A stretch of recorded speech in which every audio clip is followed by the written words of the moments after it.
প্রধানমন্ত্রী নরেন্দ্র মোদী তার আসার সম্ভাবনা রয়েছে রাজ্যে ফের একবার 17 এবং 18 তারিখে জানুয়ারি মাসের তার সভা করারও সম্ভাবনা রয়েছে। আর মোদীর এই সফরের আগেই কি মহাকাল মন্দিরের শিলান্যাস?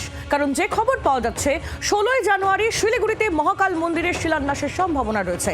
আর যে মহাকাল মন্দিরের শিলান্যাস করবেন স্বয়ং মুখ্যমন্ত্রী মমতা বন্দ্যোপাধ্যায়।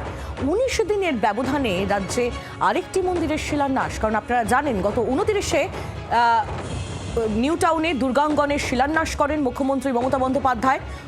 আর তারপরই 16 তারিখে মহাকাল মন্দিরের শিলান্যাস হতে পারে এমনটাই সম্ভাবনার খবর সামনে আসছে। কথা বলবো শ্রেয়সী গঙ্গোপাধ্যায়ের সঙ্গে, আমাদের প্রতিনিধি রয়েছেন আমাদের সঙ্গে টেলিফোন লাইনে। শ্রেয়সী, 19 দিন মাঝে দুর্গাঙ্গন আর যদি মহাকাল মন্দিরের শিলান্যাস 16 তারিখে হয়, এই 19 দিনের ব্যবধানে রাজ্যের দুটি বড় মন্দিরের শিলান্যাস করতে চলেছেন মুখ্যমন্ত্রী।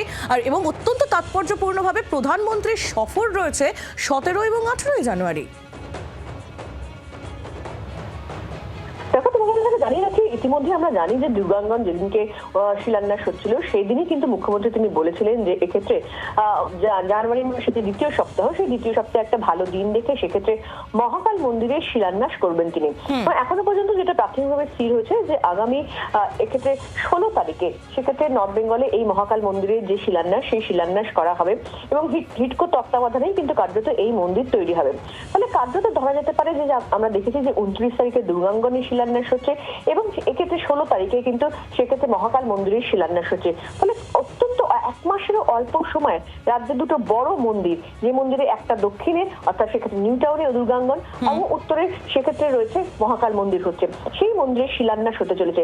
ফলে সামগ্রিকভাবে নিশ্চিন্তভাবে বলা যায় যে এক্ষেত্রে জগন্নাথ ধামে ইতিমধ্যে আমরা দেখেছি যে প্রায় 1 কোটি মানুষ পৌঁছে গিয়েছেন 30 এপ্রিল উদ্বোধন হওয়ার পরে, এবং তার পরবর্তীকালে একেবারে 1 মাসেরও কম সময় ব্যবধানে দুটো মন্দিরে বড় মন্দিরের শিলান্যাস হতে চলেছে। নিঃসন্দেহে কিন্তু সেটা একটা অত্যন্ত তাৎপর্যপূর্ণ বিষয়, যখন কিন্তু কার্যত দেখা যাচ্ছে যে এক্ষেত্রে বিরোধী দলের পক্ষ থেকে বারে বারে তারা যে বিষয়ে লাগাতার সরব হচ্ছে সেক্ষেত্রে শাসক দল, প্রশাসন এবং অবশ্যই মুখ্যমন্ত্রীর বিরুদ্ধে, সেটা হচ্ছে সংখ্যালঘু বিশেষত মুসলিম তোষণ। ফলে সেই জায়গা থেকে দাঁড়িয়ে কার্যত এই সিদ্ধান্ত বা এই দুটো জিনিস হওয়া নিঃসন্দেহে রাজ্য রাজনীতি এবং সামগ্রিকভাবে 26-এর আগে এটা একটা অত্যন্ত তাৎপর্যপূর্ণ বিষয়।